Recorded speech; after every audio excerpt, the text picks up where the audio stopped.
அளவு அறிந்து வாழாதான் வாழ்க்கை உளவோல் இல்லாகி தோன்றாக்கள்.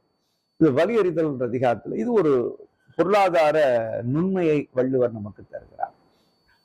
நம்ம வாழ்க்கையில நமக்கு என்ன இன்கம், அதாவது வருமானம், நம்மளுடைய செயல், நம்முடைய செலவின், இது தெரியாம வருமானத்தினுடைய அந்த கொள்ள அளவை நாம் தெரியாமல் நாம் என்ன பண்றோம், உழவரை தூக்காத ஒப்புரவு, நிறைய தானங்களையும் நிறைய தர்மங்களையும் சில செய்துட்டா என்ன ஆகும், வளவரை வல்லை கெடுவது விரைவில் உறுதி, வளவரை வல்லை கெடும் என்று நமக்கு ஒரு எச்சரிக்கை தருகிறார்.